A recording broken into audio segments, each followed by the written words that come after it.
In vitro fertilisation का मतलब है कि एक टेस्ट ट्यूब के अंदर स्पर्म एंड ओवर यानी कि ओव्यूल से क्या प्रोड्यूस होगा, एग सेल्स, और पोलन से स्पर्म सेल प्रोड्यूस होगा। ओव्यूल को एंजाइम मिक्सचर में 40 से 60 मिनट तक माइक्रो डायसेक्शन की प्रेजेंस में एग सेल कन्वर्ट हो जाएगी उसमें, और पोलन से ऑस्मोटिक शॉक देंगे पोलन्स को 540 मिली ओस्मोल पर केजी H2O का सॉल्यूशन, उसमें मैनिटोल को ऐड करेंगे तो पोलन से क्या रिलीज होगा, स्पर्म सेल। दोनों को ग्लास कवर के ऊपर रखेंगे, फ्यूजन सॉल्यूशन बन जाएगा वहाँ पे, और उसको मिनरल ऑयल से कवर कर देंगे।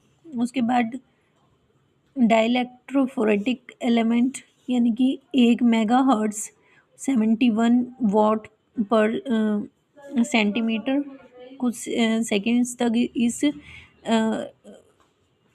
स्पीड पे रखेंगे इसको। Fusion with the direct current pulse 0.9 to 1 kilowatt पर centimetre for 50 microsecond.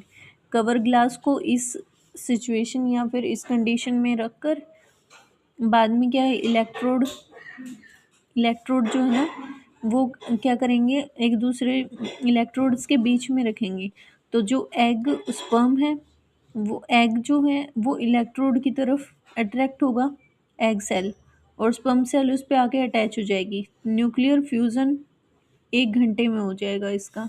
Fusion product cultured on the membrane of mealy cell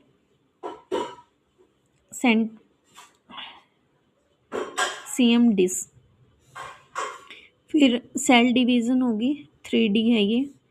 mini colonies and globular embryo की फॉर्मेशन होगी वहाँ पे, ऐसे कुछ स्ट्रक्चर्स बनेंगे, ग्लोबुलर एम्ब्रियो और मिनी कॉलोनीज। फिर ये ट्रांसफर्ड हो जाएंगे सेमी सॉलिड मीडियम के अंदर 10 to 12 डे आफ्टर फ्यूज़न। फिर प्लेटलेट्स आफ्टर 46 डेज बन जाएंगी प्लांटलेट्स, और जो कि फुली फर्टाइल होगी। तो ये प्रोसेस थी पूरी इन विट्रो की। एक बार रिवाइव कर देते हैं। ओव्यूल पोलन है, ओव्यूल्स पे enzyme mixture 40 to 60 micro dissection से एग सेल फॉर्मेशन हुई। पोलन में ऑस्मोटिक शॉक, मैनिटोल के स्पर्म में एग स्पर्म, और दोनों को कवर ग्लास के ऊपर रख देंगे, फ्यूजन सॉल्यूशन बन जाएगा। डाइइलेक्ट्रोफोरेटिक एलिमेंट के प्रेजेंस में हम इसको कुछ वो देंगे, करंट प्रोवाइड करेंगे, डायरेक्ट करंट के थ्रू इलेक्ट्रोड की तरफ ये जो एग सेल है वो अट्रैक्ट होगी, स्पर्म उस पे आके अटैच कर जाएगा।